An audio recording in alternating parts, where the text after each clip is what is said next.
mga mahal! Welcome back to my learning channel. This is one of tutorials where you can level up your skills with me, Miss B. So hello! Nagbabalik na naman po ang inyong resident math teacher na tutulungan kayo para mas maintindihan niyo po ang lessons niyo sa math. And as usual, of course, if you like this video, please click the like button. At saka mag-subscribe na rin kayo kung hindi pa rin kayo subscribe. Tapos, habang nagsusubscribe kayo, i-click nyo na rin yung bell button para lagi kayong updated if may bagong videos akong i-upload. Okay? Okay. So, ano bang lesson natin this week? This week, we are going to talk about arithmetic series and geometric sequences. So, pasensya na po sa ingay. Tapat ng highway ang bahay ni Miss B. So, ano po ang ating milks for the week? We have 3, determines the sum of the terms of a given arithmetic sequence, illustrates a geometric sequence, and then differentiates a geometric sequence to form an arithmetic or from an arithmetic sequence. So, differentiate. Ano pa pinagkaiba ng geometric sa arithmetic sequence? Alright. So, review lang po natin. Last week, inaral natin kung ano ang isang arithmetic sequence. Ito po ay isang sequence wherein each term is obtained by adding a constant called your common difference. Now, kung ako po ay papatanong ko sa inyo kung ano ang sum ng 1 to 20, madali lang yan. Kasi lalo na kung may calculator tayo, punch-punch lang tayo sa calculator, magigets natin yan agad. Now, what if we need 1 to 50? Or what if we need 1 to 100? O, diba? Sobrang intense na, sobrang dami niyan. Kaya naman siya, doable siya if you have Excel or if you have, if you have a calculator, but it's going to take a lot of time. So, in order for us to save time, we can use some formulas because we're going to use the arithmetic series concept. So, ano ba ang isang arithmetic series? Ang isang arithmetic series po is the sum of the terms of an arithmetic sequence. So, given an arithmetic sequence, if ipag-add lang natin ang mga terms niyan, meron na po tayong arithmetic series. Okay? So, we have 2 formulas na i-discuss ko po pareho. The first formula is the shorter formula, wherein you just need n divided by 2, and then you're going to multiply it to the sum of the first and the last term. And then, of course, you have the second formula, which is n over 2 times 2 times the first term plus n minus 1 times d. So, kailan sila ginagamit each? So, yung first formula natin, ginagamit kapag given yung ating first and last term. Okay? Ito namang second formula ay ginagamit kapag hindi ibinigay sa problem ang ating last term. Okay? So, let's try to apply them. Diba kanina sinabi ko yung sum ng 1 to 20, we're going to use the formula to try and find the sum of the numbers from 1 to 20. Bakit? Kasi pwede siya actually i-consider as an arithmetic sequence with the d equal to 1. So, we're going to use s of 20. Dahil 20 yan, we're gonna have n. Ang n natin ay 20. Palitan ko na nga. Divided by 2, our first term is 1, our last term is 20. So essentially, we have 10 times 21, we have 210. Okay, if we did it manually, we'll still end up with the same answer. Now, another example, what if we're looking for the sum of the even numbers from 1 to 100? So in this case, hindi na 1 to 100 yung hinahanap natin, yung even numbers na lang. So ano po ba ang start ng even numbers? Diba we have 2, tapos ang last natin is 100 because it's even. And then how many even numbers are there from 1 to 100? Yan po ay kalahati lamang. So that's, ang n natin ay 50. Sorry po sa ingay, nag-aaway ang mga anak ng aking mga pamangkin. Those are the dogs of my brother. So we're going to look for the sum or the product of 25 and 102. If we use our calculator, this is going to give us 2,550. Okay? So sana po na-gets na kung paano gamitin si first formula. Now, si second formula naman ang gagamitin natin. So, ito yung sinasabi kong problem na hindi ibinigay ang ating 15th term or yung last term. So, find the sum of the first 15 terms of the sequence 4, 9, 14, 19, ... So, binigay lang yung sequence pero hindi yung nth term. So, let's try to figure out the parts of our formula. Kailangan natin ng n. So, alam natin na 15. Okay?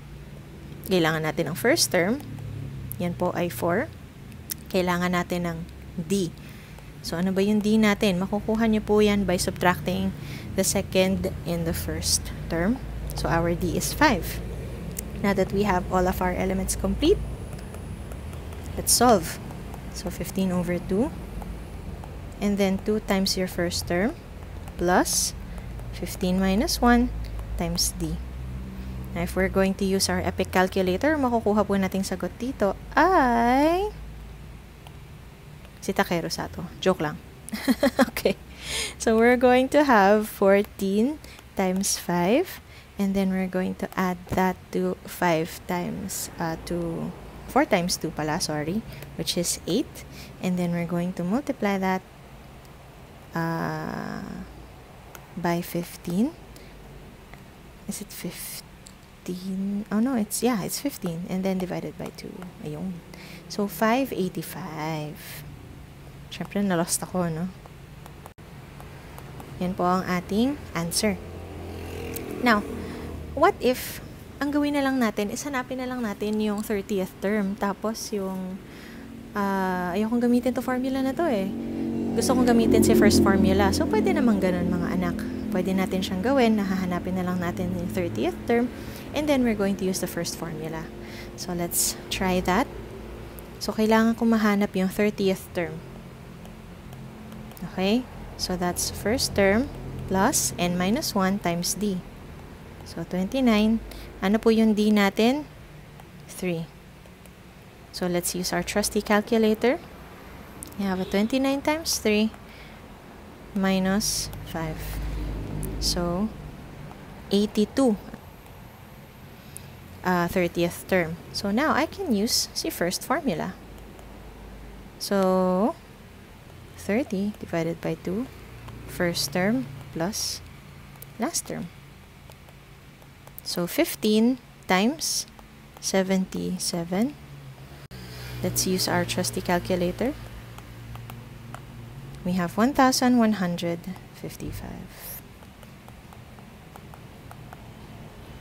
Okay?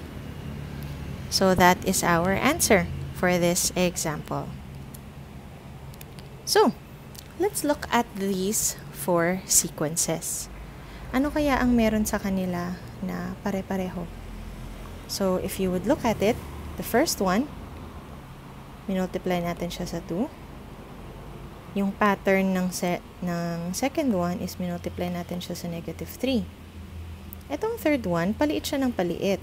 So, I divide it by 2. However, I can express this as multiplication as well, which is multiplying by 1/2.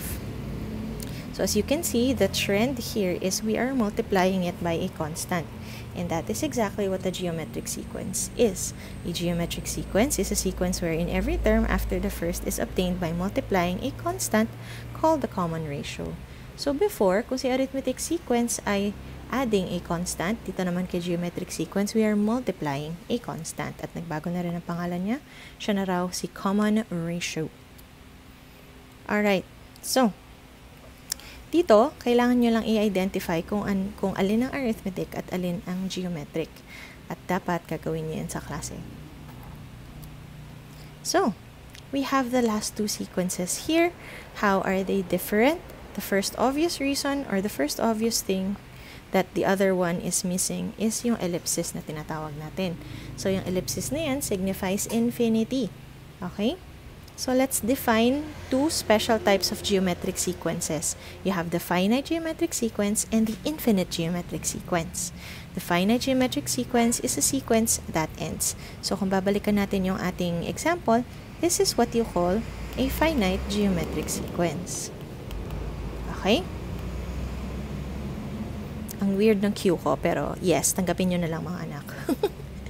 And then, balikan natin yung definition ng infinite geometric sequence. It is a sequence with an infinite number of terms. However, we have a condition. What is that condition? Yung R daw natin or yung common ratio natin should be less than 1. So, let's look back at our example here. We have 3, 6, 12, 24, ... So, it certainly does look like an infinite geometric sequence. However, if we're going to look at your R, ang common ratio po natin dito ay 2. And this is not less than 1. So, ibig sabihin, ano itatawag natin dito? Ang tawag lang po natin sa kanya ay isang simpleng geometric sequence. Okay? So, siya yung plain kind. Siya yung generic, kumbaga. So, ano naman ang pwede nating tawagin na infinite geometric sequence? Ang infinite geometric sequence po, ang weird talaga ng sulat ko, pasensya na po, ay something that would have an R that is less than 1. Let's say, balikan natin yung example natin kanina. Nasaan na siya? May example tayo kanina dito. Ito. Okay? Paliit siya ng paliit. We multiplied it by 1/2. So, if your R is less than 1, like in this case, yan po yung tinatawag natin na infinite geometric sequence. So, going back, here, an infinite geometric sequence would look something like this. 128, 64, 32, ... Okay? So, yan lang ang lesson natin this week. O, diba? Walang kahirap-hirap. Napakabilis, napakaiksi, napakadali. So, I hope you learned something from me today. Please comment down below if you have any questions, suggestions, violent reactions, and emotional breakdowns. Sana naman wala. Pero, kung meron man, kapit lang mga anak. Kayang-kaya niya yan. This is, again, Miss B, saying thank you so much for listening, and I'll see you guys next week. Paalam!